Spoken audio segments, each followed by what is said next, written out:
Bismillahirrahmanirrahim. Assalamualaikum warahmatullahi wabarakatuh. Waalaikumsalam warahmatullahi wabarakatuh. Terima kasih rekan-rekan guru SMK Negeri 1 Cisarua atas kehadirannya pada acara kali ini. Insya Allah acara kali ini kita akan melaksanakan yaitu diseminasi aksi nyata modul 1 pendidikan calon guru penggerak atas nama Ibu Tina Sundari SPD MPD dengan tema yaitu membangun disiplin positif siswa dengan pendekatan restitusi untuk mewujudkan sekolah ramah anak. Baik, tanpa berpanjang lebar kita langsung dengarkan pemaparan dari Ibu Tina Sundari SPD MPD untuk tema kali ini. Kepada Ibu Tina Sundari dipersilakan. Bismillahirrahmanirrahim. Assalamualaikum warahmatullahi wabarakatuh. Waalaikumsalam warahmatullahi wabarakatuh. Yang terhormat Bapak Kepala SMK Negeri 1 Cisarua yang sudah memberikan izin kepada saya untuk melaksanakan diseminasi aksi nyata modul 1.4 pendidikan calon guru penggerak angkatan 7 ini yang kami hormati. Oh, ini ada yang baru masuk, silahkan Pak Jena. Ini masih kosong ya, terima kasih Pak Jena ya. Yang saya hormati rekan-rekan pengajar, ibu dan bapak yang pada siang hari ini sudah berkenan meluangkan waktunya untuk hadir dalam acara diseminasi pendidikan calon guru penggerak ini. Saya betul-betul mengucapkan terima kasih yang sebesar-besarnya karena saya tahu ibu bapak sebetulnya saat ini ada jam ngajar, ada kewajiban ya. Sekali lagi saya ucapkan terima kasih yang sedalam-dalamnya ya. Pada kesempatan ini saya tidak akan bukan mengajar ya, tapi saya hanya akan mengajak sharing saja ya, sharing teman-teman, karena di pendidikan calon guru penggerak ini saya menemukan paradigma baru dalam menerapkan disiplin positif kepada siswa ya. Terkadang ini yang saya alami ya ibu bapak, saya bingung gitu melihat siswa saya yang saya ajar kesiangan, sudah diingatkan kesiangan lagi, dikasih sanksi masih kesiangan, terus saja kesiangan itu berulang gitu, sampai saya bingung ini sebetulnya apa yang salah gitu. Nah, pasti ada yang salah gitu ya. Setelah saya belajar tentang materi disiplin positif ini, ternyata ibu bapak ini ada temuan baru, ada yang namanya istilahnya disiplin positif ya. Pak Panji silakan masuk, Pak Panji silakan masuk. Baik ibu bapak, tapi sebelum saya ngobrol-ngobrol dengan ibu bapak tentang materi ya, di sini ada agenda kegiatan yang ingin saya sampaikan ya. Jadi dalam 1 jam ke depan agenda kegiatan saya adalah satu, saya nanti akan menyampaikan kesepakatan kelas kita itu, kesepakatan belajar sekarang kita sharing ini apa saja. Yang kedua pemaparan materinya, kemudian nanti ada tanggapan, tanya jawab, umpan balik, dan terakhir refleksi. Pak Asep Bunten di enter. Ya. Nah, ini kesepakatan kelas kita hari ini ibu bapak ya, karena saya di guru penggerak dibiasakan kalau mau ada diskusi atau kolaborasi silakan masuk Pak Panji, selamat datang ya.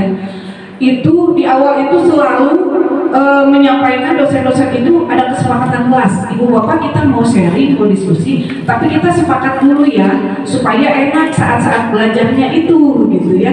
Nah, ini saya tawarkan kepada ibu bapak, apabila ada poin-poin di depan yang ibu bapak merasa keberatan atau ini kurang misalkan, silahkan disampaikan ke saya sekarang gitu ya. Nah jadi yang pertama, saya berbicara di sini bertugas hanya sebagai rekan, bukan sebagai narasumber, bukan sebagai fasilitator, tidak menggurui, tapi sebagai rekan sejajar, rekan sejawat. Jadi kita sharing, karena saya juga membutuhkan masukan-masukan dari rekan-rekan semua ya.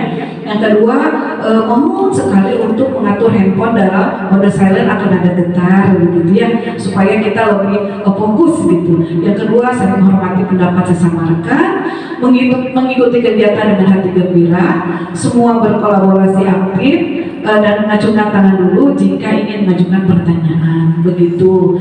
Ibu bapak ada air minum ya, untuk konsumsinya nanti menyusul gitu ya. Silahkan Pak Jenol ini saja, kalau kurang di depan masih ada ya.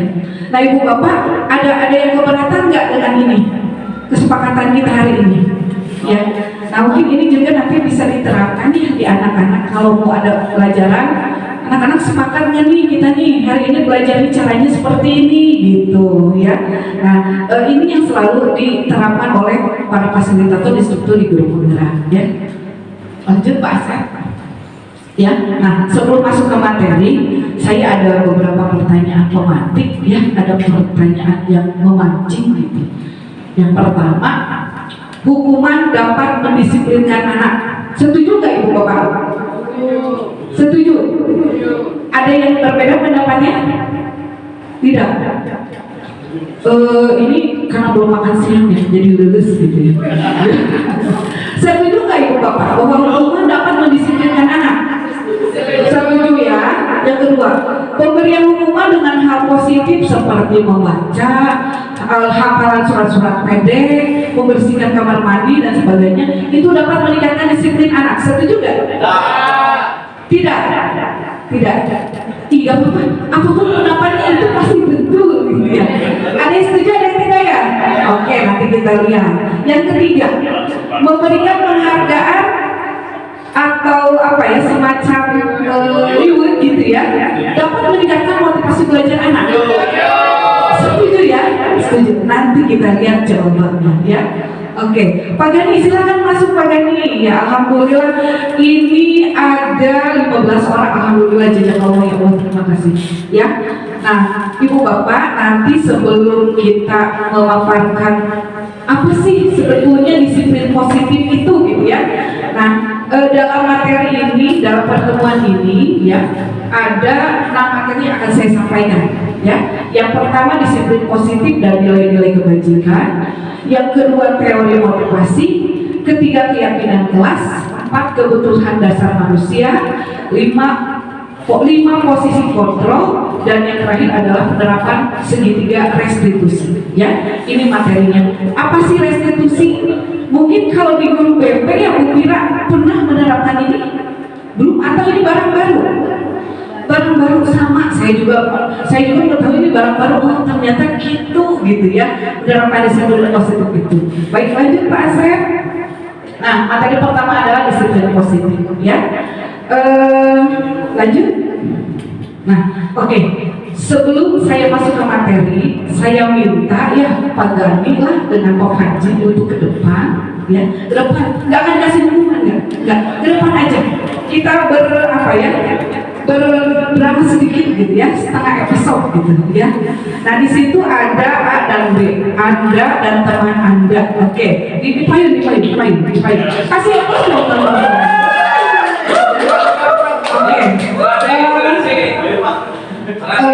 Ceritanya ini ada barang berharga. Ini namanya barang berharga yang betul-betul gitu ya. Menurut Pak Panji ini harus dipertahankan.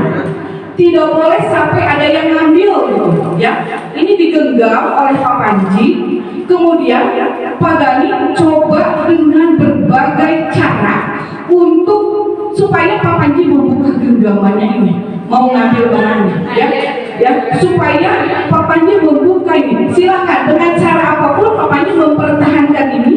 Dengan cara apapun Pak Gani mencoba membuka telapak tangan Pak Panji. Cepat ya. Ini barang berharga buat Pak Panji ya. Oke, siap. Pak Gani harus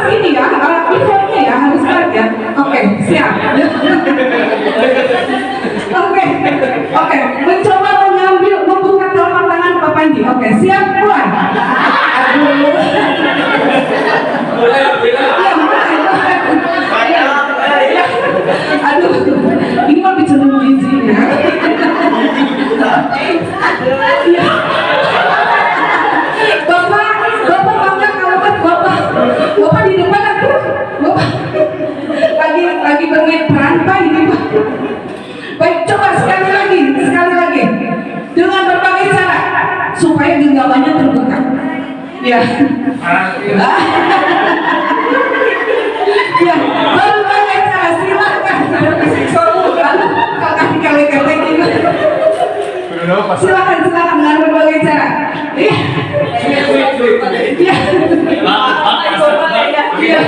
Terus pertahankan. Lebih cenderung dunia. Kau tidak kuat.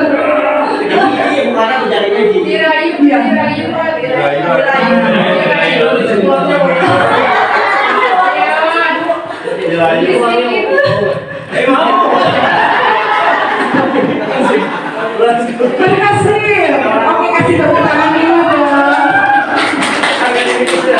Oke. Apa yang terjadi Ibu Bapak?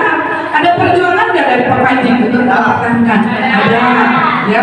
Pak Gani ada perjuangan untuk membuka tangan Pak Panji? Ada. Oke. Enter passer.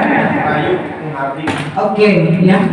Nah, dari apa yang disampaikan tadi dalam tayangan drama Mimi tadi, ya, bisa kita tarik pelajaran bahwa, ya, ada yang namanya ilusi, ada yang kenyataan, ya.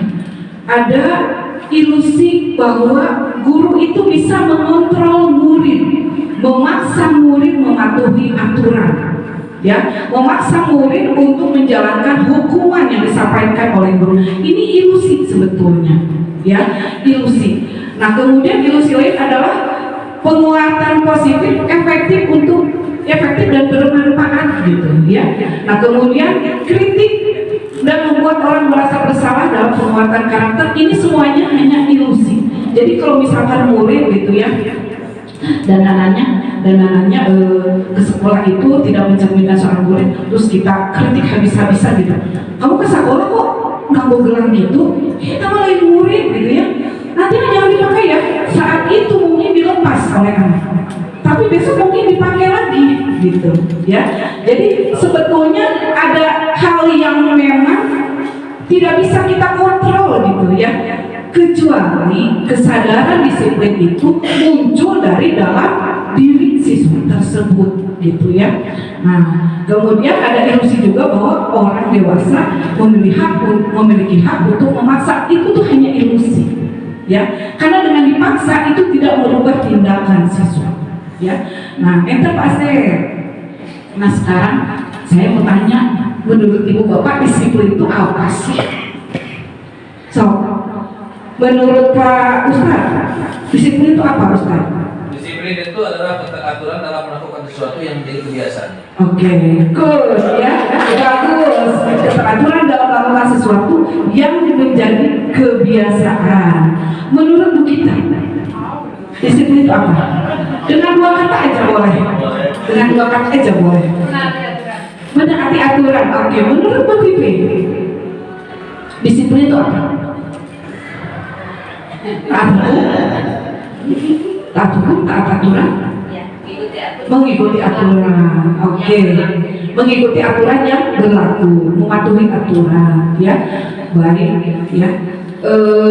Itu disiplin dalam pemahaman kita sebagai warga negara Indonesia, dan saya pun berpikiran seperti itu, seperti Ibu Bapak, sama seperti itu, ya. Disiplin itu patuh, taat aturan, ya, tidak melanggar aturan, tahu tata tertib gitu, ya.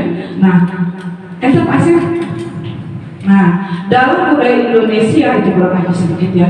Disiplin itu adalah sesuatu yang dilakukan seseorang kepada orang lain untuk mendapatkan kepatuhan orang tersebut. Ya, ini dalam budaya kita, ya, sudah menginternalisasi dalam diri kita semua bahwa disiplin adalah sesuatu yang dilakukan seseorang kepada orang lain untuk mendapatkan kepatuhan, gitu, ya. Nah, ternyata disiplin yang sesungguhnya itu, ini disiplin positif ya.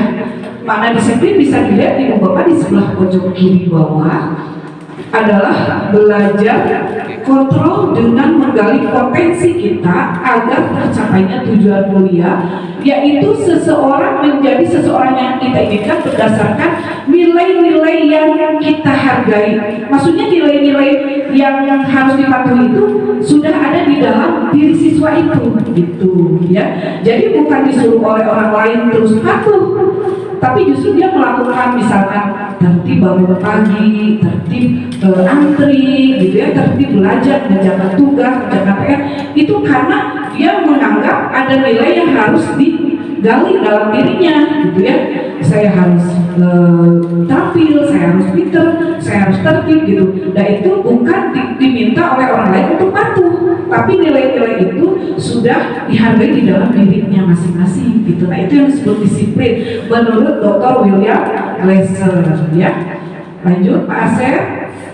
Nah ini sebenarnya makna disiplin itu seperti ini ya, berasal dari bahasa Latin, artinya disiplina, artinya belajar ya. Jadi disiplin itu belajar sebetulnya ya. Nah ini disiplin positif ini tidak terbatas saat dia sekolah. Nah Ibu Bapak terkadang kita membuat kontrak belajar dengan siswa ya.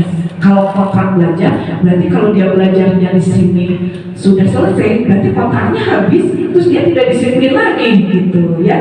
Jadi disiplin itu belajar, artinya belajar itu terus dilakukan sampai akhir hayat dia, terus dia internalisasi ke dalam dirinya sampai akhir hayat dia, sampai walaupun dia sudah keluar dari sekolah ini, gitu ya. Lanjut Pak Asep. Nah, disiplin itu adanya nilai-nilai kebajikan di dalam diri, gitu ya. Nilai-nilai kebajikan adalah nilai-nilai yang berlaku secara universal ya. Sebetulnya di dalam program belajar Pancasila yang IKM sekarang kita terapkan itu semua nilai-nilai kebajikan di bawah ya. Ada yang hafal nggak? Nilai-nilai kebajikan dalam T3 itu Pak Jeno, namanya beriman dan bertakwa kepada Tuhan Yang Maha Esa dan beramal kebajikan, mandiri, berkebinekaan global, gotong kreatif. Nah, ini yang di dalam pelajaran Pancasila. Nah, sebetulnya yang di dalam pelajaran Pancasila itu sebetulnya semua adalah adanya nilai-nilai kebajikan. Ya, baik, lanjut Pak Asep. Nah, sekarang kita masuk ke teori motivasi atau hukuman atau penghargaan. Seperti tadi di awal saya ada pertanyaan, Ibu Bapak, apakah penghargaan dapat membuat anak disiplin, memotivasi belajar, gitu ya? Apakah betul seperti itu? Sekarang kita lihat ya. Nah sebelum masuk ke sini saya bertanya, kalau pakai motor itu kan harus pakai helm ya? Apa motivasi Ibu Bapak menggunakan helm? Takut polisi kan? Apa? Keselamatan. Oke. Apa lagi? Yang nggak ditilang. Apa lagi? Merasa melindungi diri kepala. Melindungi ya, keselamatan ya, di kepala ya. Kalau misalkan hanya ke warung aja dekat di hotel, misalkan turun di 20 meter. Enggak. Jadi kesadaran keselamatan itu dibatasi jarak juga ya. Iya. Jadi kalau dekat mah ya insya Allah selamat dengan aku helm gitu ya. Begitu ya. Nah. Tapi syaratnya harus pakai motor. Apa? Syaratnya harus pakai motor kalau pakai helm ya. Iya, di sini tilangnya Pak Asep pakai helm berkaro motor gitu ya. Baik ya. Daripada aku kalau mau jalan ujung-ujung mereka pakai helm gitu ya. Kayak Pak Asep gitu, Pak Asep. Baik ya. Nah, apapun motivasinya gitu ya. Nah, sekarang kita lihat naon sih motivasi perilaku manusia itu ya. Satu, ternyata motivasi itu untuk menghindari ketidaknyamanan atau hukuman ya. Contohnya anak kerjakan PR tapi nyontek gitu ya, pagi-pagi rusuhan gitu ya, lu penting banget dihukum sih gitu ya. Nah itu untuk menghindari hukuman. Yang kedua untuk mendapatkan imbalan dari orang lain gitu ya. Misalkan apa nih mendapatkan imbalan? Pak Gadi bisa kasih contoh nggak untuk mendapatkan imbalan? Ya, dapatkan hadiah. Misalkan gini, saya waktu kemarin waktu zaman COVID, kadang-kadang anak kalau ngumpulin tugasnya cepat gitu ya, sama saya sudah suka dikirimin pulsa 20.000 aja agak gede gitu ya. Nah itu memang anak semangat ya, dapat hadiah gitu, dapat imbalan. Tapi ternyata penghargaan atau imbalan ini bukan cara mendidik disiplin yang positif. Ternyata seperti itu gitu ya. Nanti kita lihat ya. Nah yang ketiga, untuk menghargai diri sendiri perilakunya. Dari ketiga motivasi ini kita kelompokkan menjadi dua. Ada motivasi eksternal, ada motivasi internal ya. Motivasi eksternal ini pasti ibu bapak sudah tahu, motivasi yang muncul karena adanya faktor dorongan dari luar, ya seperti itu, takut bicarakan guru, takut dihukum gitu ya, biar dapat imbalan gitu ya, itu motivasi eksternal. Nah, yang ingin kita sampaikan di sini adalah motivasi yang muncul dari dalam diri, bukan karena takut oleh guru, bukan karena takut oleh polisi gitu ya, tapi justru saya mah kerjain PR disiplin tadi malam karena saya pengen bisa, karena saya pengen ngerti gitu ya. Nah seperti itu motivasi internal ya. Nah lanjut Pak Asep, lanjut saja Pak Asep. Nah sekarang saya bertanya, apa yang dilakukan ibu bapak kalau anak melakukan kesalahan pelanggaran? Ya, kalau anak melakukan pelanggaran, misalkan terlambat gitu ya, terlambat aja. Langkah pertama, kalau anak mendapati dia melakukan pelanggaran terlambat 1 kali, ibu bapak akan biasanya kasih peringatan dulu. Peringatan dulu. 2 kali dikasih SP 1 dulu. Berupa apa? Pakai surat teguran. Surat teguran, ya. Terus kalau musik itu gini, dipanggil orang tua, ya. Nah, kalau masih begitu lagi disarankan untuk pindah sekolah dari sekolah lain. Oh begitu solusinya ya. Memang ada tahapannya ya Pak ya, Pak Jenderal ya, ada tahapannya ya. Nah kalau sampai berulang-ulang dengan berbagai treatment masih begitu, mungkin ada yang salah saat kita mentreatment ke 1 atau kedua ya. Nah sekarang kita lihat selanjutnya Pak Asep ya.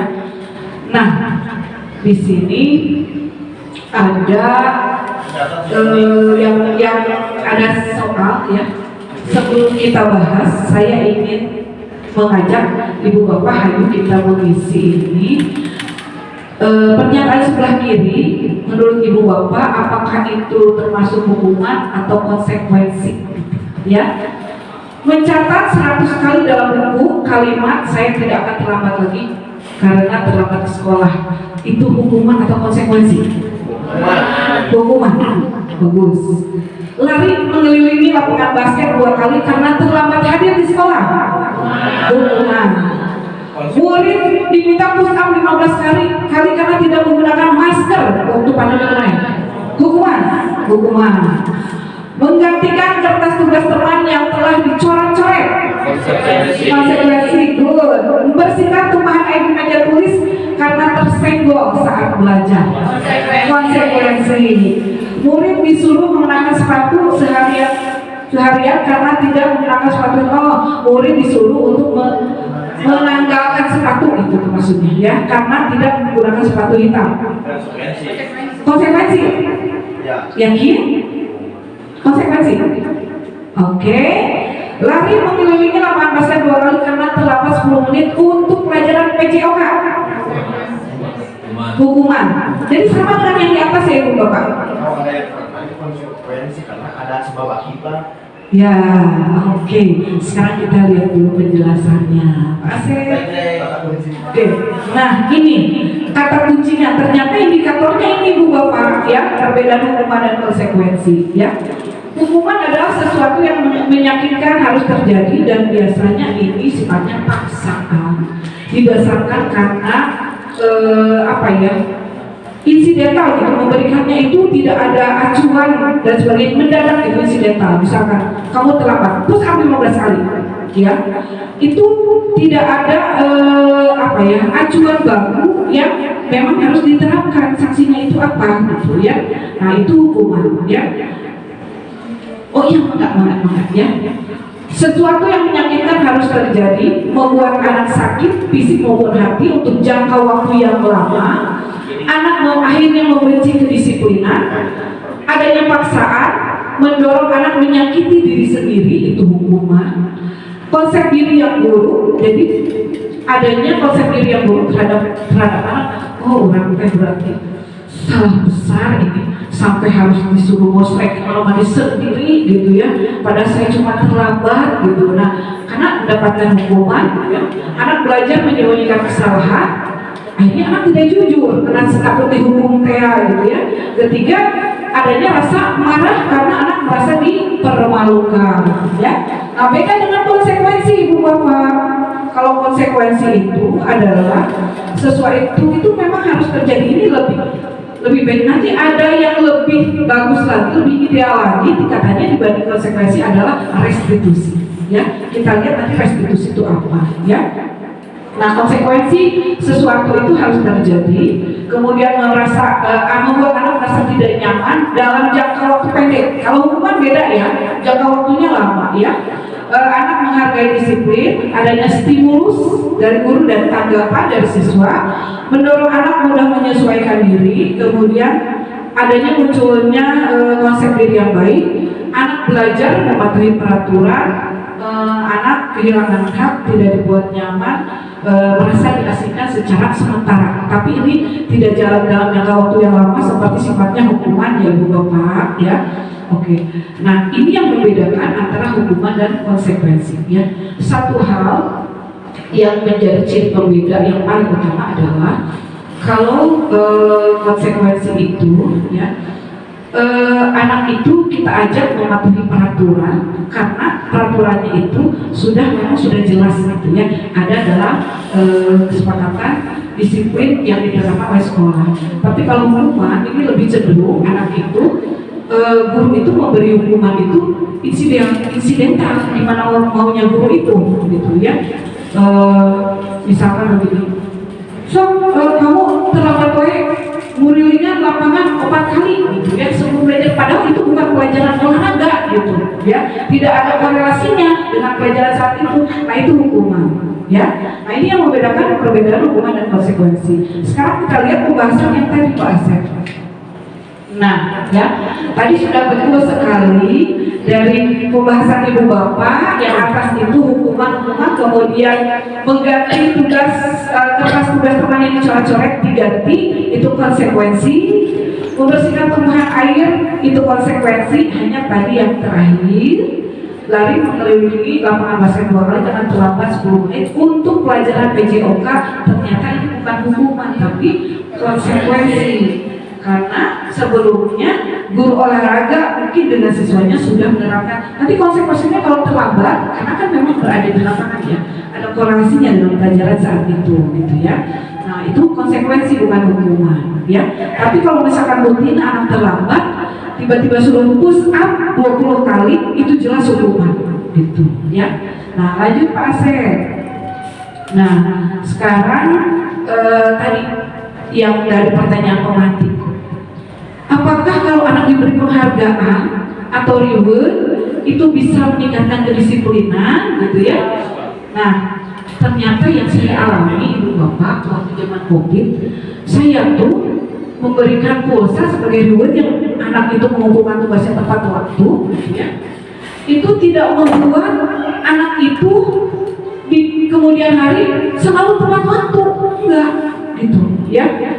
Mungkin dia saat itu kebetulan aja dia paling cepat, kemudian saya kasih reward ya. Kemudian pada bab berikutnya ya, saya kirim pulsa itu. Pada bab berikutnya anak itu justru dia merasa santai gitu, ada di kelompok-kelompok terakhir mengumpulkan tugasnya ya. Ada anak lain yang mengumpulkan tugas cepat gitu ya. Nah, saya sampai berpikir, ini anak walaupun sudah dipancing dengan dikirim pulsa gitu ya, kok nggak berubah dia. Paling tidak kalaupun dia ada perubahan, tidak jauh gitu perubahannya setelah dia jadi yang pertama mengumpulkan tugas, ini malah jadi kloter-kloter terakhir gitu mengumpulkan tugas gitu. Saya akan berpikir, apakah ini ribet ini gak ada gunanya atau seperti apa gitu ya. Nah ternyata setelah saya mempelajari ini gitu ya, ternyata ini judulnya saja ekstrim ya, dihukum oleh penghargaan gitu ya. Ini banyak pertanyaan Ibu Bapak, waktu saya di Lokakarya juga dengan itu saya tanyakan, Pak, gimana kalau anak berprestasi terus dipanggil ke depan dikasih hadiah gitu ya, apa itu tidak boleh? Banyak sekali pertanyaan seperti itu Ibu Bapak ya. Ternyata jawaban dari dosen kami itu, boleh Bu, tapi itu tidak untuk dijadikan apa ya, kebiasaan yang berulang ya, karena itu ada dampak negatifnya ternyata penghargaan itu. Kalaupun mau diberikan yang berulang itu sifatnya pujian, tidak berupa materi gitu ya, yang bernilai materi gitu ya, pujian, ucapan terima kasih, jadi apresiasi yang bersifat pujian aja, penghargaan seperti itu ya, penghargaan lisan. Nah ternyata penghargaan itu ada dampak negatifnya apa Ibu Bapak? Ternyata ini ada pengaruh jangka pendek dan jangka panjang ya. Kalau terlalu sering kita berikan hadiah reward, yang pertama mungkin gurunya juga keberatan ya, jebol ya. Nah pengaruh jangka pendeknya untuk siswa ini tidak berlaku lama. Saat dia lagi malas ya malas aja gitu ya, kerjakan tugas gitu ya. Nah penghargaan menghukum sifatnya. Jadi tanpa kita sadari, kalau kita terlalu sering menerapkan ini, justru itu seperti menghukum, apalagi untuk anak-anak lain. Jadi misalkan nih, ada anak yang mengumpulkan tugasnya cepat, kita kasih reward. Jadi seolah-olah anak yang lain itu dihukum gitu ya. Anak-anak yang lain pasti seperti itu. Saya mah gak cepat, gak dapat reward gitu ya. Nah padahal mungkin dia tidak beda jauh dengan temannya itu gitu ya. Jadi jangan sampai ada unsur penghargaan itu justru jadi penghukuman untuk yang lain gitu ya. Penghargaan mengurangi ketepatan, itu yang saya alami ya. Anak disuruh ngumpulin, yang cepat saya kasih pulsa, cepat anaknya ngumpulin. Tapi begitu dilihat nilai hasilnya acak-acakan, dia asal-asalan ngerjainnya, pokoknya asal cepat gitu ya, biar dapat pulsa. Nggak tahu pas dilihat isinya luar biasa gitu ya. Nah, itu mengurangi ketepatan. Penghargaan tidak efektif karena ini jangka pendek, efeknya buat anak. Penghargaan merusak hubungan, maksudnya hubungan murid kita dengan rekannya gitu ya. Kamu mah pasti kayak menambah harga di sini. Aku mah kemarin waktu aku yang pertama waktu gak dapat penghargaan gitu ya. Nah itu akhirnya menimbulkan perpecahan gitu ya. Oke Pak Asep. Oke ya. Nah akhirnya dari dampak-dampak yang tadi, penghargaan bisa menurunkan kualitas, mematikan kreativitas, motivasi dari dalam dirinya itu mati, karena ini adalah motivasi ekstrinsik yang dari luar ya. Oke. Nah sekarang dalam menangani disiplin positif siswa, ternyata ada satu metode yang ini bukan sempurna ya. Kalau kesempurnaan hanya milik Allah, tapi ini adalah mendekati ideal ya, mendekati ideal yang namanya restitusi ya. Restitusi adalah proses menciptakan kondisi bagi murid untuk memperbaiki kesalahan mereka sehingga mereka bisa kembali pada kelompok mereka dengan karakter yang lebih kuat. Ini nanti kita bahas ya Ibu Bapak. Saya juga waktu pertama kali belajar ini, masa sih harus seperti itu gitu ya, masa harus seperti itu. Tapi setelah saya terapkan memang terasa dampaknya. Tapi saya tidak memantau berkelanjutan karena anaknya baru berangkat PKL. Waktu itu ada ya Pak Gani ya, si Natasha sama siapa tuh ya, saya lupa, satu lagi ya. Itu sudah saya kasih dengan metode restitusi ya. Baik, itu Pak Asep. Oke, ciri-ciri restitusi adalah ini ya. Ibu Bapak bisa baca sendiri. Bukan untuk menebus kesalahan, tapi untuk belajar dari kesalahan, memperbaiki hubungan, tawaran bukan paksaan. Restitusi menuntut anak melihat ke dalam diri, dan yang seterusnya nanti mungkin akan lebih jelas pada saat kita praktekkan ya. Baik, lanjut Pak Asep. Nah ini kalau kita compare gitu ya, antara yang tadi hukuman, konsekuensi, dan restitusi kita kelompokkan bahwa restitusi dan konsekuensi ini ke dalam disiplin positif atau dikasih istilah kalau di buku modul CGP itu ada identitas sukses ya. Hukuman itu dikelompokkan ke dalam identitas gagal gitu, ya. Nah, ini contohnya ya.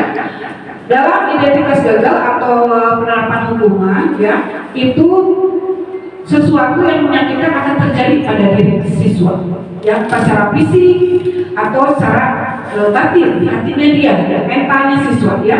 Konsekuensi itu harus terjadi, tapi ini tidak akan menyakitkan karena sudah ada kesepakatan sebelumnya. Kalau kamu menyobek kertas kamu, yang ganti kerjakan gitu ya. Nah, itu tidak akan menyakitkan karena sifatnya itu bukan paksaan. Kalau konsekuensi, anak sudah tahu kalau saya begini pasti saya begini, saya harus begini gitu ya.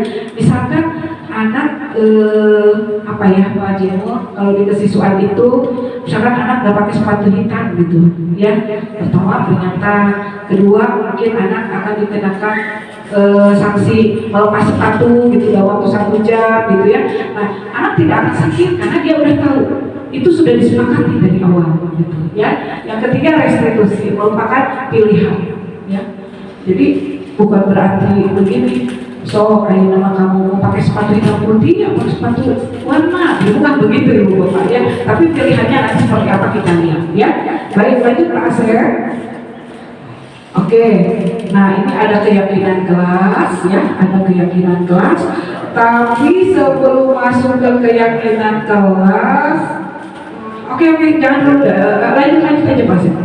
Nanti di sini ada kebutuhan dasar manusia. Kebutuhan dasar manusia nanti kita lihat, ini materinya seru banget ya. Nah, ini adalah keyakinan kelas. Bapak Ibu, sebelum melakukan pembelajaran di awal KBM, biasanya Ibu Bapak membuat apa? Kontrak belajar? Kontrak belajar. Isinya apa Ibu Bapak? Kesepakatan kelas. Contohnya apa? Selama kegiatan handphone di silent. Oh gitu, selama kegiatan, sedang kegiatan belajar handphone di silent. Kalau buku misalkan aturan saya bukunya sampulnya merah. Oh iya, merah putih ya, karena guru PPKN. Apa lagi? Iya, sama gambar Garuda. Terus apa lagi? Kalau telat, tutup itu dari luar. Maksudnya kumaha? Terus apa lagi? Kalau pelajaran matematik gimana? Kalau saya sih kalau telat 10 menit harus bersihkan kolong bangku, kalau nggak pokoknya bersihin plastik. Bersihin kelas. Pada sampah. Kesepakatan kelas seperti itu ya. Ya, terus apa kalau belajar bahasa Sunda, Pak? Suruh ceramah, pidato. Membuat puisi atau nyanyi dalam bahasa Sunda gitu ya. Nah, itu keyakinan kelas ya yang sudah pernah Ibu Bapak. Nah, ini akan menjadi dasar kita ke depannya untuk sekarang namanya bukan keyakinan sekarang itu namanya bukan kesepakatan kelas Ibu Bapak, itu kan kesepakatan kelas ya. Sekarang kita arahkan dari keyakinan kelas itu menjadi, dari kesepakatan kelas itu menjadi keyakinan kelas ya. Nah, kenapa keyakinan kelas ini harus dibuat Ibu Bapak untuk menanamkan motivasi intrinsik. Jadi nanti ada nilai-nilai yang disepakati di kelas itu. Kalau misalkan kita menerapkan aturan gitu ya, kan sudah ada kesepakatan kelasnya ini nih gitu ya. Nah, jadi kita juga bertindak tidak keluar dari rambu-rambu keyakinan kelas itu gitu ya. Dan anak juga tidak akan merasa tersakiti.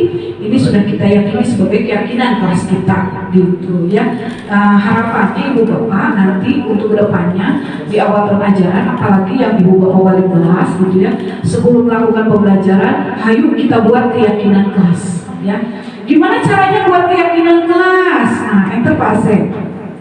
Nah, ya, ini definisi keyakinan kelas Ibu Bapak ya, yang tersirat dan tersurat, nilai kebajikan yang disepakati anggota kelas, yang tersirat dan tersurat. Karena nanti selain kita bicarakan di kelas, kita sepakati, itu juga harus kita buat dalam bentuk tertulis gitu ya, dan kita simpan di kelas agar anak tersebut terus menerus memahami dan mengerti bahwa memang oh iya kita sudah meyakini ini, kita harus menaati ini. Ya, oke. Bagaimana cara menyusun keyakinan kelas, Pak Asep? Lanjut. Keyakinan, membentuk keyakinan kelas. Nah, ini. Kalau saya kemarin yang sudah saya lakukan, Ibu Bapak, anak-anak itu diminta pertama menulis aspirasi-aspirasi mereka di kertas post-it, ya, di kertas post-it. Ayolah kita buat keyakinan kelas, apa sih yang menjadi ruhnya atau jiwa yang akan menjadi dasar modal kelas ini dalam belajar, selama belajar gitu ya. Siswa diminta mencatat itu dalam post-it, kemudian dikompilasi di depan maka keduanya ya. Kemudian menyusun keyakinan kelas itu. Kalau anak-anak kan mau menulisnya itu kan suka pakai bahasa mereka ya Ibu Bapak ya. Nah, yang satu nada, satu inti ya, itu kita kelompokkan gitu ya. Kita kelompokkan, baru kita lihat ya. Nah, kita tinjau curah pendapat yang terkumpul. Biasanya Ibu Bapak keyakinan kelas itu tidak lebih dari 3-7 karena terlalu banyak. Mungkin nanti anak juga terlalu banyak yang harus diyakini gitu ya. Nah, tapi kalimat yang terkumpul misalkan ini tentang tanggung jawab, ini kelompok tentang disiplin, ini kata-kata siswa tentang peduli lingkungan gitu ya. Ini kata-kata siswa tentang religius gitu ya. Nah, ini kita sederhanakan kata-katanya. Kata-kata yang siswa yang panjang itu kita sepakati dengan anak, nah ini masuk ke kelompok mana? Tanggung jawab misalkan ya. Misalkan gini, harus rajin piket sesuai dengan jadwal yang sudah ditetapkan. Masuk kemana anak-anak? Tanggung jawab Bu. Ya. Tidak boleh terlambat. Masuk kemana? Ke disiplin gitu ya. Tidak membuang sampah ke kolong meja. Masuk kemana? Peduli lingkungan. Jadi gitu kita kelompokkan ya. Nah, tapi yang perlu diingat Ibu Bapak, di keyakinan kelas ini jangan ada kata-kata yang negatif. Tidak boleh, jangan. Jadi kita perbaiki di tugas guru, meluruskan. Misalkan ya, tidak boleh membuang sampah ke kolong meja. Kalimat yang tepatnya bagaimana? Jagalah kebersihan. Buanglah sampah pada tempatnya. Ya, misalkan tidak boleh hadir terlambat ke kelas. Hadir tepat waktu. Jadi tugas kita selain mengelompokkan itu termasuk kelompok keyakinan kelas yang mana, juga meluruskan kalimat-kalimat atau kata-kata yang negatif ya. Kemudian kita ajak anak curah pendapat itu masuk ke dalam keyakinan kelas yang mana. Ya, kita sederhanakan kalimatnya. Bukan kalimat anak yang panjang-panjang itu langsung ditulis jadi keyakinan kelas. Begitu Ibu Bapak ya. Oke, setelah itu meninjau ulang kembali, ajak Pak Asep meninjau ulang kembali dan menandatangani keyakinan kelas itu. Jadi wali kelas dengan siswa di kelasnya semua menandatangani di bawah, ya. Artinya semua siswa sudah menyepakati bahwa oh iya, ini ruh kita dalam belajar, bekerja, bertindak, gitu ya, disepakati oleh guru dan anak-anak. Jadi tidak ada paksaan. Di saat ada anak yang melanggar keyakinan kelas itu, ya, tinggal kita sebagai guru kembalikan, ya. Ini keyakinan kelas kita loh. So, apa kesalahan kamu? Kita ajak anak berdiskusi, ya. Oke, lanjut Pak Asep. Oke, nah ini selama ini kan kita menerapkan peraturan ya, bukan keyakinan kelas gitu ya. Nah, ini contoh-contoh kalimat yang mana peraturan, yang mana keyakinan kelas yang tadi menurut saya harus disederhanakan ya. Seperti kembalikan buku kepada tempatnya, itu masuk ke dalam keyakinan kelas, tanggung jawab ya. Hadir di sekolah 15 menit sebelum pembelajaran dimulai, itu komitmen atau masuk ke kedisiplinan gitu ya. Nah, ini kurang lebih seperti ini ya. Lanjut Pak Asep. Aduh, ini sudah jam segini. Oke, ini kebutuhan dasar. Sebelum kebutuhan dasar ini kita bahas, saya ada angket yang mohon diisi oleh Ibu Bapak, tapi ini anketnya ringan dan lucu ya, tidak memberatkan. Ya, itu Pak Asep.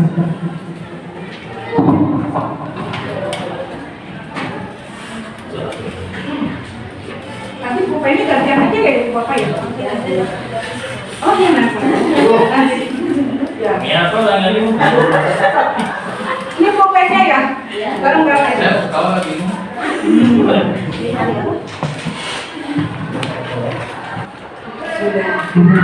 Kalau sudah, Bayu, punten yang nomor 1 sampai 10 itu jumlahnya berapa?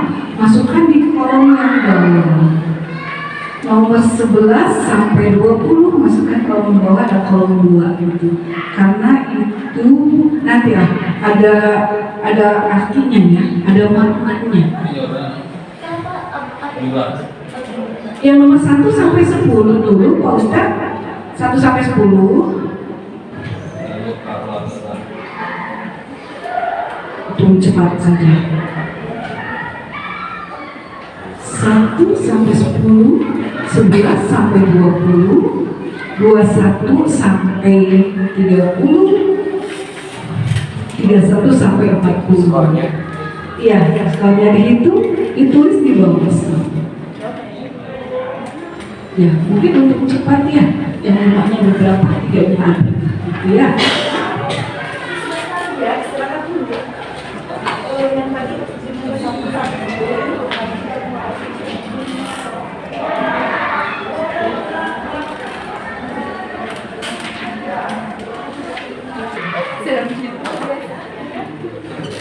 Ada kesulitan ya, Ibu Bapak ya? Baik.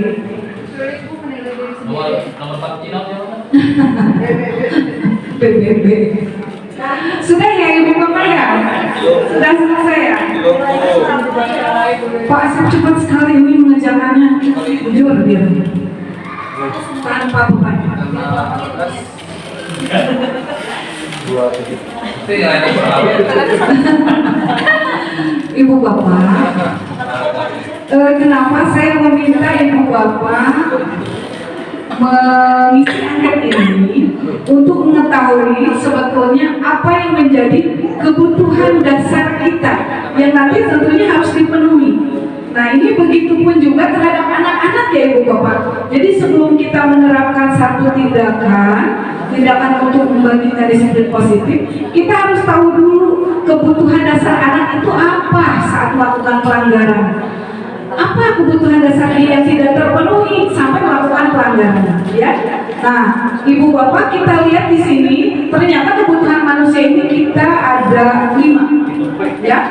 Yang pertama kebutuhan bertahan hidup, kebutuhan kasih sayang dan dapat diterima, ini yang paling penting buat emak-emak yang biasanya ya. Yang ketiga kebutuhan atas kesenangan, kebutuhan atas kebebasan dan kebutuhan atas penguasaan, ya. Nah, untuk kebutuhan bertahan hidup, Ibu Bapak, ini tidak dimasukkan instrumennya dalam angket ini karena saya yakin ini pasti paling utama. Kebutuhan bertahan hidup itu makan, sandang, pangan, papan, kemudian kesehatan, ya. Nah itu kebutuhan utama. Jadi yang ada di angket ini kita ingin melihat sebetulnya kebutuhan dasar kita saat ini tuh apa gitu ya. Di antara yang nomor 2, 3, 4, dan 5 ya. Nah tadi sudah Ibu Bapak hitung ya. Nomor 1 sampai nomor 10 itu jumlahnya berapa untuk mengetahui, karena di pertanyaan nomor 1 sampai 10 ini itu menandakan kebutuhan akan kasih sayang dan dapat diterima. Enter Pak Asep. Oke. Nomor 11 sampai 20 ini adalah untuk kebutuhan kekuasaan, ya. Nomor 3 kebebasan, yang keempat kesenangan. Sekarang Ibu Bapak bisa lihat angket yang sudah diisi oleh Ibu Bapak yang paling besar nilainya ada di kolom yang mana? Satu nggak ada yang mana ya? Yang kekuasaan, yang kasih sayang, yang kasih sayang. Pak Tegar, paling besar dikasih sayang. Paling ternyata Pak Tegar itu butuh kasih sayang. Ya. Ada yang lain Ibu Bapak yang paling besar? Nomor berapa? Nomor 4, kesenangan. Iya, kurang healing ya, mungkin ya. Kurang healing, kurang piknik.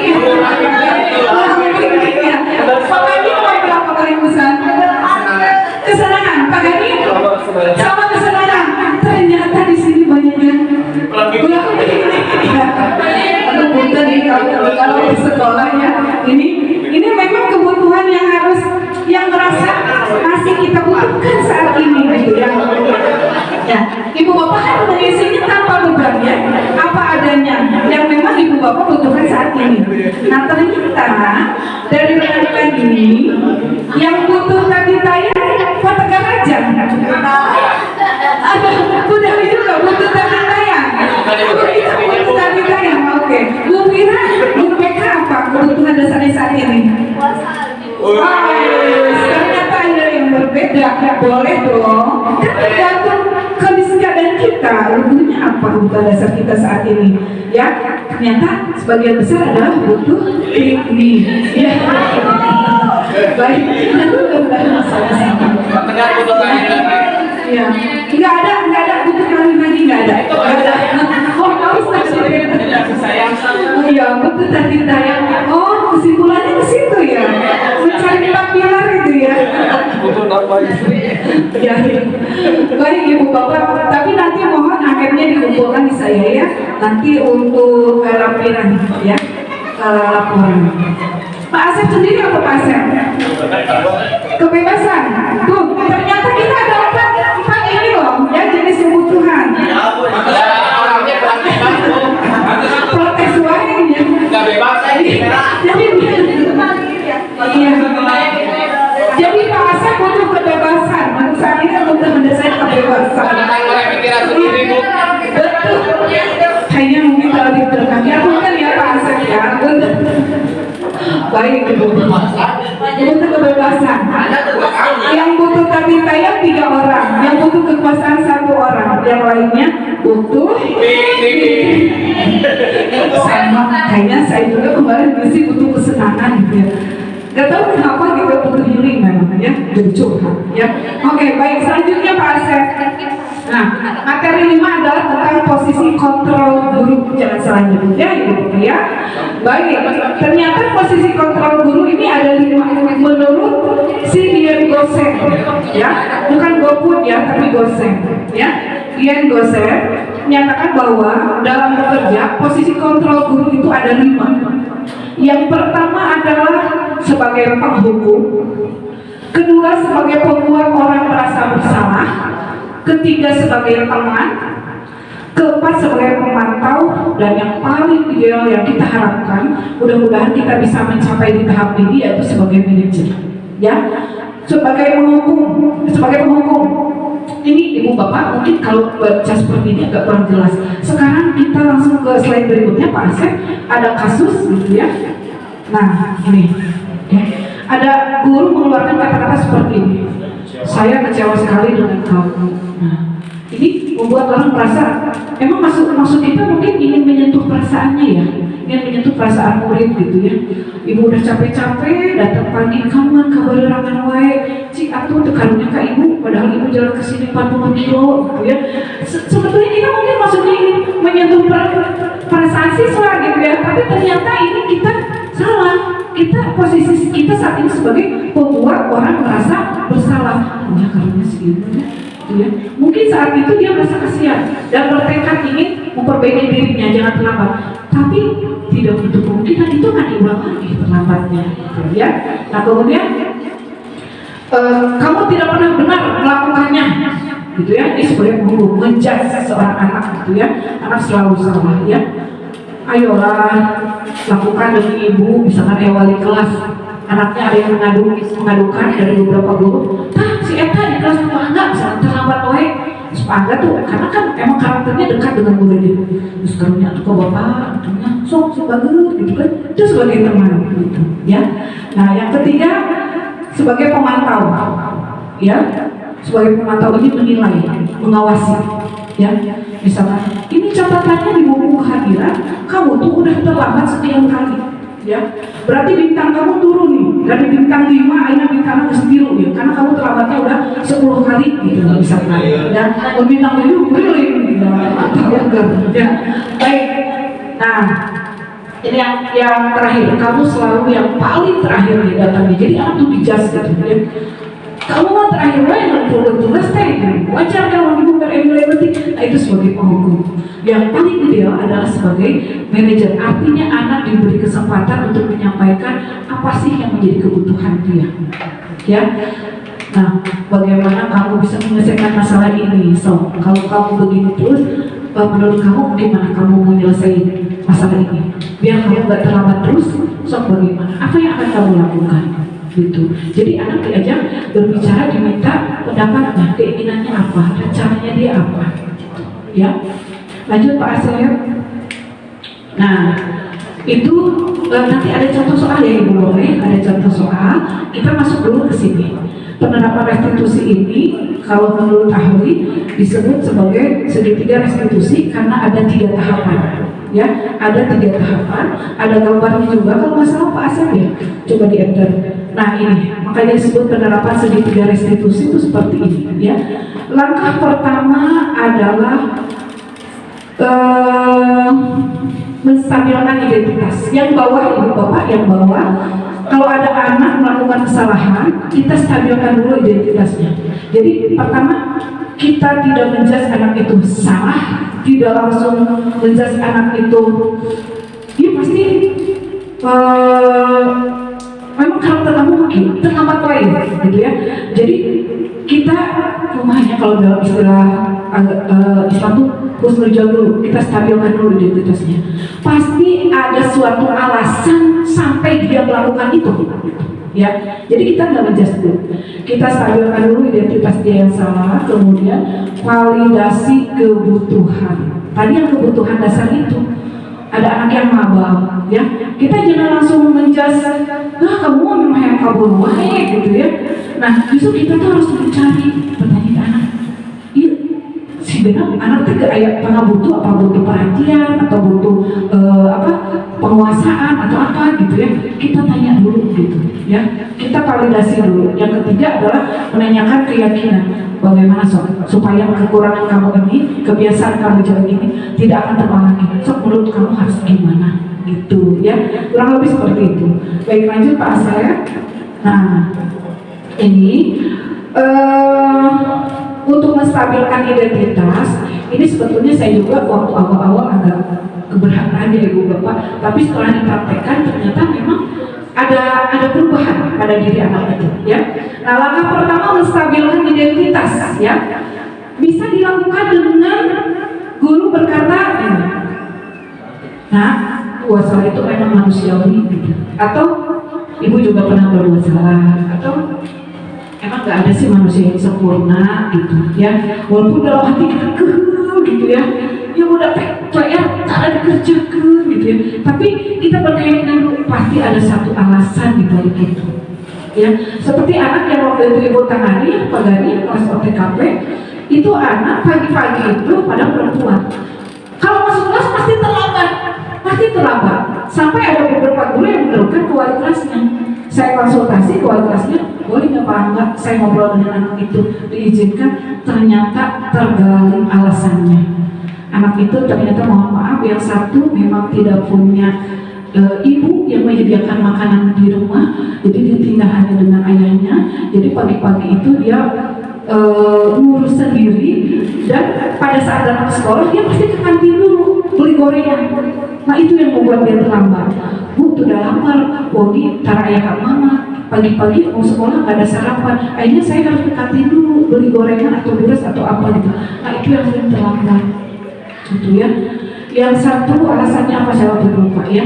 Nah ternyata emang ada alasan di balik itu, memang ada alasan. Jadi begitu saya tanya begini, pasti kalau kamu lakukan itu berulang pasti ada yang dirugikan, kata saya gitu. Iya Bu, siapa yang dirugikan? Saya Bu. Nah itu langsung menyadari. Jadi kita ajak dulu, kita yakinkan dulu, kita stabilkan identitasnya, kita validasi dulu identitas dia gitu ya. Nah, anak itu dia menyadari, ya Bu, memang ada yang dirugikan.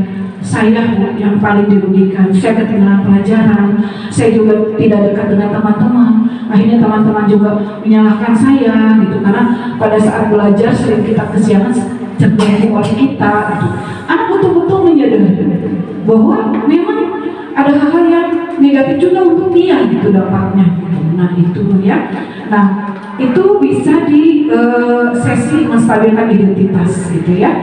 Nah kemudian di langkah restitusi yang kedua yaitu validasi kebutuhan.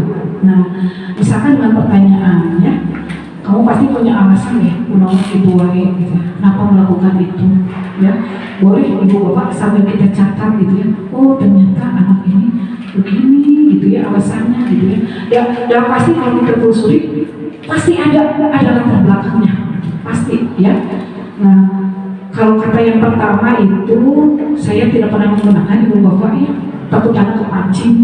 Kamu sebenarnya bisa aja ya melakukan yang lebih jelek dari ini gitu ya, tapi kamu mau melakukannya kan gitu. Saya tidak pernah menggunakan kata itu karena saya khawatir anak justru terpancing merasa ditantang oleh saya gitu ya. Tapi saya lebih cenderung menggunakan menanyakan sebetulnya apa sih alasan pastinya itu gitu ya. Saya lebih suka seperti itu. Yang ketiga adalah Pak Asep menanyakan kayak gini ya.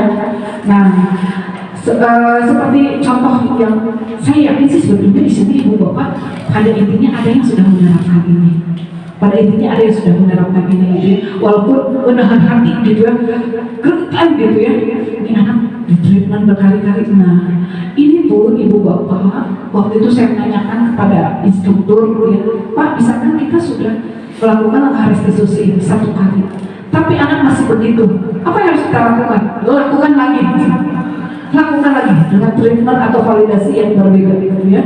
Lakukan lagi, kalau masih begitu lakukan lagi gitu ya. Nah ini pertanyaan mendasar ini banyak sekali bermuncul ya. Ternyata memang apa ya, sudah ada beberapa CGP juga yang menerapkan dan itu masih harus diulang gitu. Nah ternyata solusinya memang begitu, dari situ itu lakukan terus. Kalau sudah 3 sisi itu kita lakukan, stabilitas identitas, validasi ini dan kemudian menyatakan keyakinan, itu masih begitu diulang lagi dari validasi identitas tadi ya, dari menstabilkan identitas tadi ya. Nah seperti itu ibu bapak ya. Nah ini di bawah ada contoh-contoh kasus ya. Contoh kasus Pak Asep bukan di nah ini. Nah sekarang kita lihat ibu bapak, dari tadi kan ada posisi kontrol guru sebagai penghukum, pembuat rasa bersalah, teman, pemantau, dan manajer ya. Ini ada satu kasus 1 menurut ibu bapak, dari kasus 1 ini posisi kontrol guru apa yang diambil oleh Ibu Dani dalam pendekatannya kepada siswanya yang bernama Fajar. Silakan.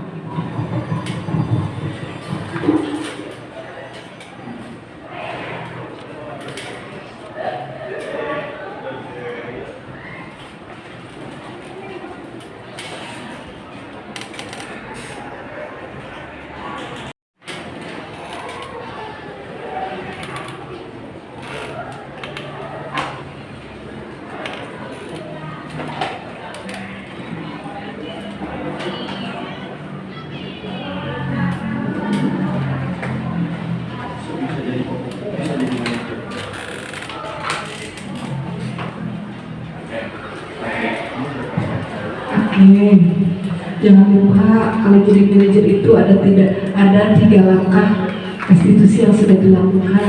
Itu manajer itu sudah melakukan itu ya. Oke. Posisi kontrol yang dilakukan Ibu Dani dalam pendekatan kepada Fajar sebagai apa?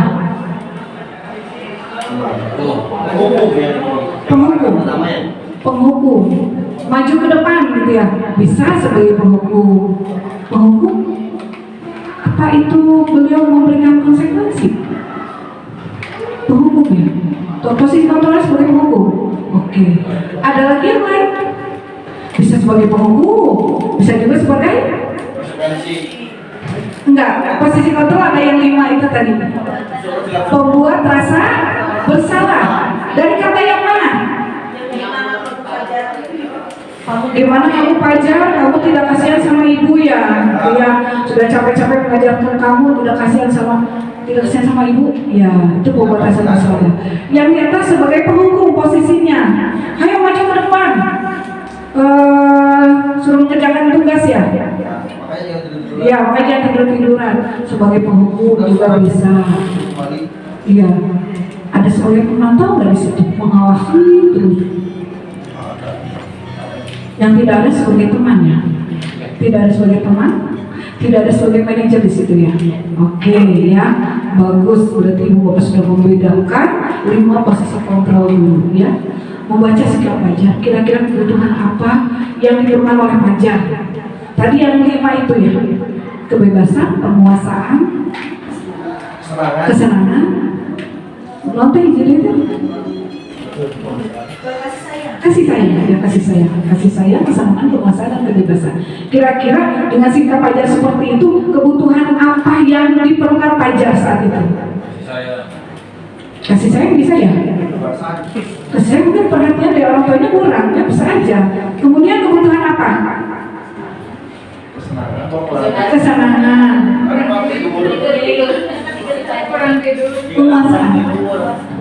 Penguasaan enggak ya kayaknya ya.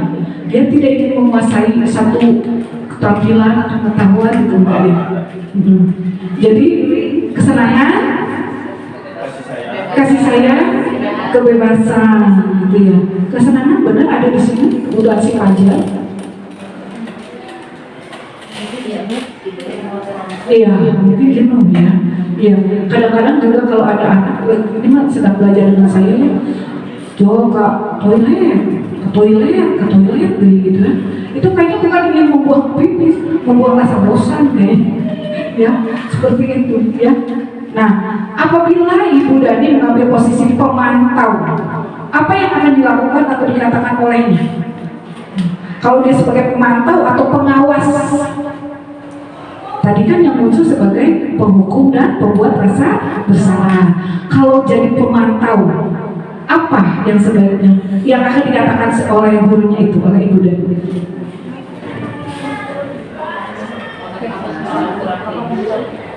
Aduh. Kalau menurut Dupik, apakah kamu semalam kurang tidur itu pemantau apa manajer? Apakah kamu semalam kurang tidur? Pemantau apa sebagai manajer? Kalau pemantau itu mengawasi dan menghitung kamu tuh udah begini udah sering loh, udah beberapa kali loh gitu ya. Pelajaran ibu gak ikut gitu, itu sebagai pemantau gitu ya. Kalau seperti yang dikatakan Ibu Pipi, apakah kamu malam kurang tidur gitu? Sudah masuki fase-fase awal sebagai manajer, posisi kontrol manajer ya. Kemudian apabila Anda sebagai kepala sekolah di sekolah pajar, ayah Ibu Dani, bagaimana tindak lanjut Anda? Kepada Ibu Dani gimana? Kepada Ibu Dani gimana?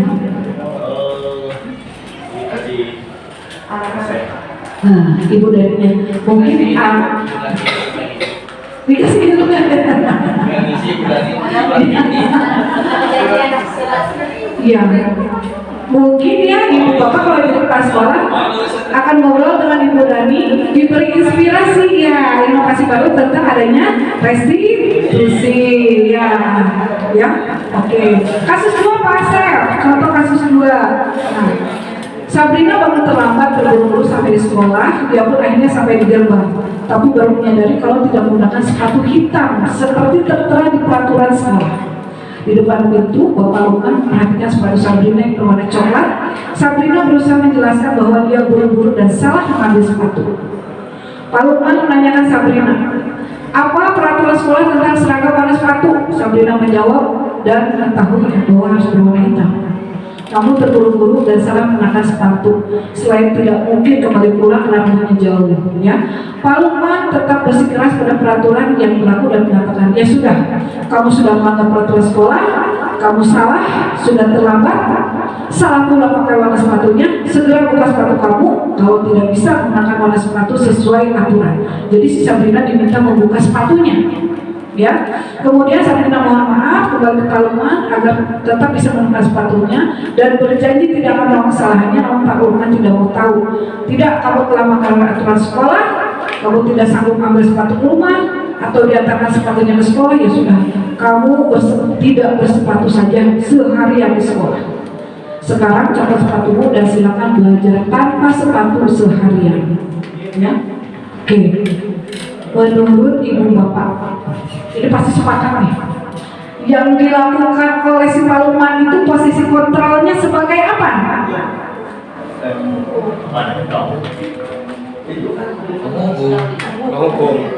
Penghubung,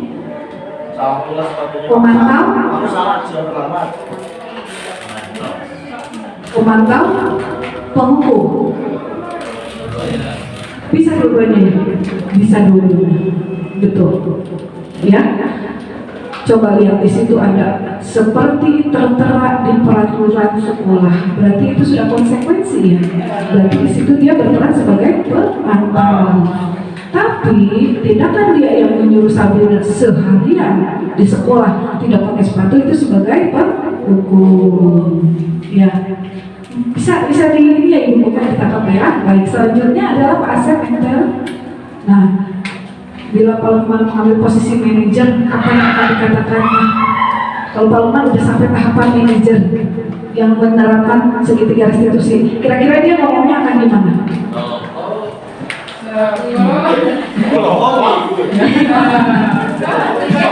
Gimana kira-kira? Orang masuk sayang.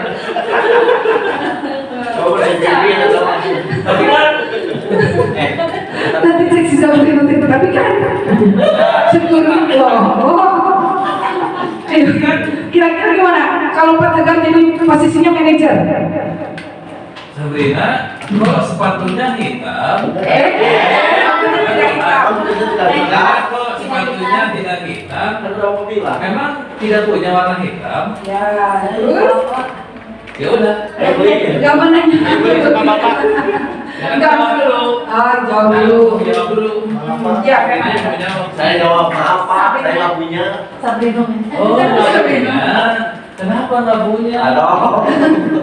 Ayo ke toko. Apa nanya? Aku nanya. Iya. Kita tanyakan dulu alasannya apa ya, dan di situ si Sabrina akan punya kesempatan untuk validasi kesalahannya, ya. Apa seperti tadi, apa bangun terlambat, nggak keburu kalaupun harus balik lagi ke rumahnya jauh, gitu ya. Nah itu di situ Sabrina akan memiliki kesempatan untuk memvalidasi kesalahannya, ya, identitasnya. Kemudian kalau Anda sebagai kepala sekolah, nilai kebajikan apa yang ingin dituju oleh peraturan harus menggunakan sepatu warna hitam. Baca dulu, coba. Kalau di kepala sekolah, kenapa ada peraturan harus pakai sepatu warna hitam? Bagus, ini peraturannya bagus, tapi kenapa? Pasti ada alasannya ya. Pertama, kedisiplinan. Kedua, keseragaman, kerapihan, betul ya. Iya. Bagaimana kalau di kepala sekolah, langkah yang diambil Pak Lukman mengenai kasus itu? Dipanggil, ya kan dikasih pemahaman. Pak Lukmannya ya, dikasih pemahaman ya, untuk lebih baik lagi dalam menerapkan disiplin positif siswa ya. Oke, kasus 3 nih Pak Asep. Nah ini luar biasa ya kalau jadi Bu Suti nih ya. Anto dan Nino sedang bermain bersama di lapangan basket. Tiba-tiba terlihat dalam sebuah pertengkaran mereka tuh adu mulut. Dino emosi dan mengadakan kontak fisik ya, narik ke meja Anto dengan kasar sampai 3 kancing bajunya lepas.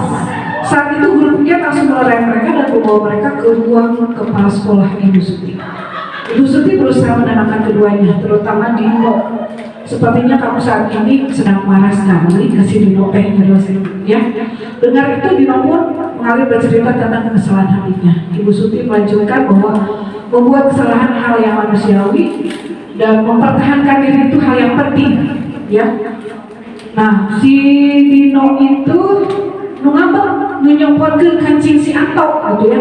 Oleh Ibu Suti, ya, ceritanya Ibu Suti tetap aja kasih Dino itu, ya. Kamu salah, tapi wajarlah salah Maya, gitu. Dan kamu juga harus mempunyai tindakan untuk mempertahankan diri, wajar gitu, ya. Nah, kemudian Ibu Suti bertanya, Pada Dino siap nggak memperbaiki kesalahan yang dilakukan terhadap Anto? Ya, si Dino ngaku. Kemudian Ibu Sutinya balik lagi pada Anto. Anto, apa yang bisa dilakukan Dino untuk memperbaiki masalah Anto? Memperbaiki masalah masalah ini. Si Anto jawab, saya perlu kancing baju saya diperbaiki Bu. Ibu saya akan marah kalau melihat kancing baju saya copot sampai 3 kancing begini. Cek si Anto ya. Kemudian kata Ibu Suti pun balik nanya ke Dino, kamu siap nggak memperbaiki kancing baju atau yang lepas yang 3 ya, yang terpasang ya. Nah, si Dino berpikir sejenak, wah tidak tahu Bu, seleweng aja mungkin ya Bu ya. Kata si Dino, budak belum si Dana tapi tidak tahu ya. Ibu Suti berpikir dan menanggapi, kalau dilem akan mudah lepas kembali Dino, bagaimana kalau kamu jahitkan saja, sedia nggak kamu? Si Dino itu menanggapi, menjahit, mana saya tahu bagaimana menjahit Bu. Ibu Suti meneruskan, apakah kamu bersedia belajar menjahit? Jadi saat itu dia mau diajari gimana masang kancing ya. Dino berpikir sejenak dan melihat ke meja si Anto, yang ngajarin saya siapa Bu? Ya, dengan cepat Ibu Suti menjawab, ada Pak Irfan guru tata busana. Kalaupun tidak ada Pak Irfan, mungkin ditunjuk salah satu guru atau wali kelasnya ya. Piraku ibu-ibu terbiasa pasang kancing acung gitu ya. Nah, si Dino diam dan memandang Pak Anto yang tanpa kancing. Akhirnya Dino mengaku menyetujui dan sepanjang siang itu Dino menjahit dan memperbaiki kemeja Anto. Ya, terakhir kali lihat kedua anak laki-laki tersebut, Dino dan Anto, pada jam pulang sekolah mereka kembali bercengkrama dan bersenda guru. Ya, nah ini Ibu Suti kepala sekolahnya ada di posisi kontrol sebagai apa? Manajer. Ya, luar biasa posisi guru sebagai manajer. Ya, dalam kasus tersebut bagaimana Dino dikuatkan? Dalam kalimat mana Ibu Suti menguatkan si Dino? Padahal dia udah salah, dulu pukul. Memaksakan apa itu teh sebagai yang atas, yang selain atas Pak Asep. Sebagai benteng diri, mempertahankan diri. Iya. Hal yang penting. Iya, ya. Membuat salah biasa. Dan kamu mempertahankan diri juga memang hal yang penting gitu ya. Jadi di situ Bu Suti ada proses penguatan terhadap si Dino. Padahal si tahu udah salah, si Dino itu melakukan kesalahan gitu ya. Dan dicarikan solusinya. Selain berikutnya Pak Seb yang tadi ya. Kira-kira nilai kebajikan apa yang dituju dalam kasus tersebut? Apa? Tanggung jawab. Apa lagi? Mengakui kesalahan. Peduli lingkungan nggak ya? Enggak ya, nggak masuk ya. Tanggung jawab disiplin. Kepemimpinan mungkin ya, di situ ya. Kepemimpinan ya. Mau belajar dari kesalahan. Kasih sayang. Kasih sayang itu kebutuhan dasar. Kebutuhan dasar. Kasihnya bukan Anto sama Dino, Anto jeung Dini. Kasih sayang itu kebutuhan dasar ya. Ini yang ditanya adalah keyakinan soal apa ya? Tanggung jawab, memperbaiki kesalahan gitu ya. Ya. Nah, itu coba Pak Asep. Nah, Ibu Bapak, saya di akhir sesi ini udah sekali akan membagikan kertas post-it kecil untuk Ibu Bapak menuangkan refleksi ya, hal baru apa yang mengubah paradigma saya yang saya dapatkan, perasaan apa yang muncul setelah itu sesi ini, dan saya akan menjadi guru seperti apa ya.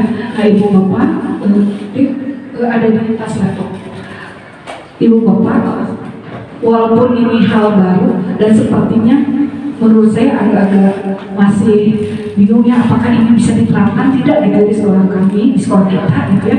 Tapi mungkin saya mengajak tidak ada salahnya untuk kedepannya kita coba. Yang pertama Ibu Bapak, hayu kita buat keyakinan khas dengan langkah-langkah yang tadi ya, mengumpulkan aspirasi-aspirasi anak ke depan, kita bantu kelompokkan berdasarkan nilai-nilai kebajikannya, kemudian kita sederhanakan kata-katanya, kita ganti kata yang ternada negatif menjadi positif semuanya, kemudian kita susun dan kita tulis pada selembar karton ditandatangani oleh semuanya, tempel di kelas itu sebagai keyakinan kelas.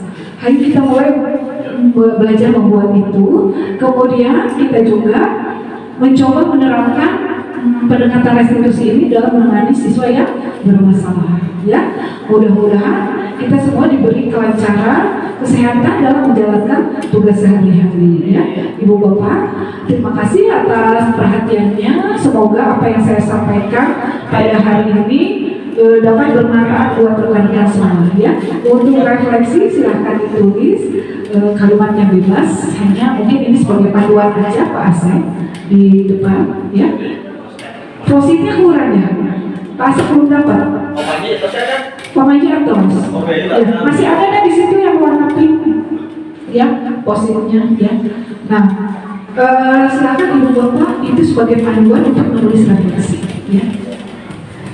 Ibu Bapak ada yang ingin disampaikan atau pertanyaan atau masukan lah untuk saya, atau nanti kita buat kesepakatannya ke depannya kita akan coba menerapkan kita buat keyakinan kelas ya Ibu Bapak. Jadi bukan kesepakatan kelas tapi keyakinan kelas, supaya dalam proses pembelajaran kelas yang kita ambil itu memiliki ruh atau jiwa dasar dalam bergerak atau belajar. Nah, kemudian mudah-mudahan nanti ke depannya kita bisa menerapkan posisi kontrol kita sebagai manajer. Walaupun memang ini sudah terbayar pasti oleh Ibu Bapak, banyak sekali tantangan, utamanya mengendalikan mengendalikan perasaannya, mengendalikan hati. Kita harus ditambah lapisan sabarnya ya Ibu Bapak ya untuk menerapkan metode restitusi ini ya. Baik Ibu Bapak, karena ini sudah, Pak Asep mohon maaf ini sudah hampir 2 jam ternyata ya. Mohon maaf Ibu Bapak, terima kasih sekali atas semua perhatiannya.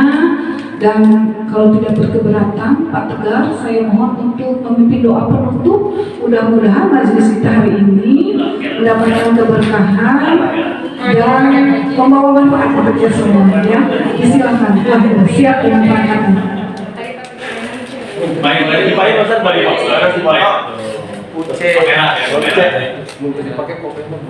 Assalamualaikum warahmatullahi wabarakatuh. Bapak Ibu, sungguh ini tujuan yang luar biasa. Mudah-mudahan tujuan ini bisa kita terapkan dan kita mendapatkan hasil terbaik. Intinya adalah kita dan anak-anak kita menjadi siswa-siswi yang baik dan berkeberanian, takwa serta beriman. Mudah-mudahan itu terjadi di kemudian hari. Amin amin ya rabbal alamin. A'udzu billahi minasyaitonir rajim. Bismillahirrahmanirrahim. Hamdan syakirin hamdan na'imin hamdan fi ni'amahu wa bi mazidah. Ya Rabbana lakal hamdu kama yanbaghi li jalali wajhikal karimi wa 'azimi sultanik. Allahumma inna nas'aluka salamatan fid din wa 'afiyatan fil jasad wa ziyadatan fil 'ilmi wa barakatan fil rizqi wa tawbatan qabla al-maut wa rahmatan 'inda al-maut wa maghfiratan ba'da al-maut. Allahumma hawwin 'alaina fi sakratil maut wa najatan minan nari wa 'afwa 'inda al-hisab. Rabbana hab lana min azwajina wa dhurriyyatina qurrata a'yun waj'alna lil muttaqina imama. Allahumma rzuqna fahman nabiyyin wa hifdzal mursalin wa ilhamal malaikatil muqarrabin bi rahmatika ya arhamar rahimin. Rabbana atina min ladunka rahmatan wa hayyi lana min amrina rasyada. Rabbana atina fid dunya hasanah wa fil akhirati hasanah wa qina adzabannar. Wa sallallahu ala sayyidina Muhammad wa ala alihi wa sallam. Subhana rabbika rabbil izzati amma yasifun wa salamun ala mursalin walhamdulillahi rabbil alamin. Amin ya rabbal alamin. Assalamualaikum warahmatullahi wabarakatuh.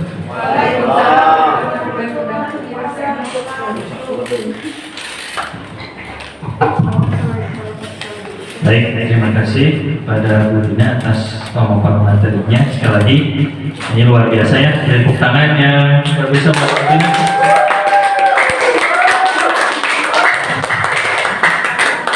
Ya, sudah. Jangan berlebihan. Moderatornya oke Kak?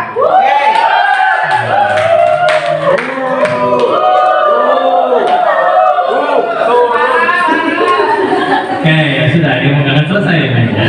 Butuh kebebasan. Oke, terima kasih. juga kepada rekan atas mengikuti acara ini juga. Semoga apa yang disampaikan Bu Tina bisa kita terapkan untuk menjalani sebagai guru yang baik, terutama di sekolah kita yang tercinta ini. Baik, kita tutup acara kita ini dengan ucapan alhamdulillah bersama-sama. Baik, terima kasih. Assalamualaikum warahmatullahi wabarakatuh. Waalaikumsalam warahmatullahi wabarakatuh. Jam ikut pulang nggak?